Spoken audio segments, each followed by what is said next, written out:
আসসালামু আলাইকুম। আমার চ্যানেল থেকে থাকছি আমি ফরজা ইমরান। এই ভিডিওতে আমি তোমাদের সাথে যে বিষয়টা নিয়ে আলোচনা করব সেটা হচ্ছে গণিত বইয়ের অনেক গুরুত্বপূর্ণ ২টি এমসিকিউ প্রশ্ন। এখানে আমি তুলে ধরব গণিতের যে এই রিলেটেড যে প্রশ্নগুলো আছে সব কয়টা প্রশ্ন এই প্রশ্ন এই ভিডিওতে আমি তুলে ধরার চেষ্টা করব। এবং দেখো এই ২টা প্রশ্ন যে রাখছি এখানে ২টা প্রশ্ন কুমিল্লা বোর্ড ২০২৪ এ এসেছে। ঠিক আছে? তো চলো আমরা দেখি প্রশ্নটা কি আছে। বলছে ও কেন্দ্র বিশিষ্ট বৃত্তে ও একটি ব্যাসার্ধ। বলছে যে এ বিন্দুতে এখানে একটা কথা ভুল হয়েছে এ বিন্দুতে কয়টি স্পর্শক অঙ্কন করা যায়। ঠিক আছে? তো এ বিন্দুতে কয়টা স্পর্শক অঙ্কন করা যায় তোমরা আগে দেখো। এখানে বলছে এই হচ্ছে একটা কি ও কেন্দ্র বিশিষ্ট একটা বৃত্ত আর ও এ হচ্ছে ব্যাসার্ধ। ব্যাসার্ধ তোমরা চিনো কিনা সবাই?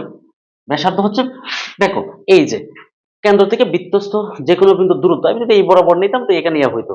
এটা হচ্ছে দেখো একটা বৃত্তস্থ একটা বিন্দু না? তো বৃত্তের কোনো বিন্দুতে মনে রাখবা একটা মাত্র স্পর্শক আঁকা যায়। আর বৃত্তের যদি বলতো বহিস্থ কোনো বিন্দু থেকে বৃত্তের বাহিরের একটা বিন্দু যদি হইতো তাহলে এখান থেকে কয়টা? ২টি স্পর্শক আঁকা যেত। আর এখান থেকে মাত্র একটা স্পর্শক আঁকা যাবে। কথা বুঝছো কিনা? তাহলে বৃত্তের বাহিরের বিন্দু থেকে কয়টা? ২টা স্পর্শক। আর বৃত্তের কোনো বিন্দু থেকে একটা স্পর্শক। প্রশ্নটা আগে দিত যে বৃত্তের কোনো বিন্দুতে বা বৃত্তের যে কোনো বিন্দুতে কয়টি স্পর্শক আঁকা যায়? একটি। এখন প্রশ্নটাকে একটু ঘুরিয়ে দিছে। ও কেন্দ্র বিশিষ্ট বৃত্তে ওই একটি ব্যাসার্ধ। এ বিন্দুতে কয়টি স্পর্শক অঙ্কন করা যায়? তাহলে বৃত্তের কোনো বিন্দুতে একটি মাত্র স্পর্শক অঙ্কন করা যায়। ঠিক আছে? এর পরের প্রশ্নটা আসো দেখো ৫ সেন্টিমিটার ও ৩০ সেন্টিমিটার ব্যাসার্ধ বিশিষ্ট দুইটি বৃত্ত পরস্পরকে বহিঃস্পর্শ করলে বৃত্তদ্বয়ের কেন্দ্রদ্বয়ের মধ্যবর্তী দূরত্ব কত? ঠিক আছে? তো আমি এখানে দুইটা বৃত্ত আগে তোমাদেরকে দেখাচ্ছি। দেখো প্রথমে যে দুইটা বৃত্ত একটা হচ্ছে কত?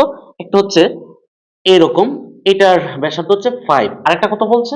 আরেকটা হচ্ছে 3। ঠিক আছে? আরো একটা বৃত্ত, এটার ব্যাসার্ধ হচ্ছে কত? আরেকটা হচ্ছে 3। দেখো এখান থেকে এখানে দুইটাই তো আছে।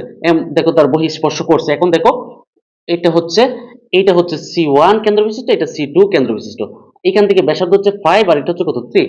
এখন বলছে তার বহিঃস্পর্শ করলে কেন্দ্রদ্বয়ের মধ্যবর্তী দূরত্ব কত? যদি এরকম থাকে তাহলে তোমরা দেখো প্রশ্ন বোঝার দরকার নেই। বহিঃস্পর্শ করলে এই যে দুইটার যে ব্যাসার্ধ আছে ব্যাসার্ধ দুইটা যোগ করলে যা হইব সেটা হচ্ছে আঞ্চ। 5 আর 3 কত? 8। এখন এই প্রশ্নটা আরেকটু ঘুরিয়ে দেয়। ব্যাসার্ধের সাথে ব্যাস কথাটা যুক্ত করে। ব্যাস আর ব্যাসার্ধ সম্পর্কটা তোমাদের জানতে হবে। ব্যাসার্ধ হচ্ছে ব্যাসের অর্ধেক। ঠিক আছে? তো ব্যাসের অর্ধেক হচ্ছে ব্যাসার্ধ। এটা তোমরা ভালো করে খেয়াল করো। অনেক প্রশ্নে ব্যাস কথাটা যুক্ত করে দেই।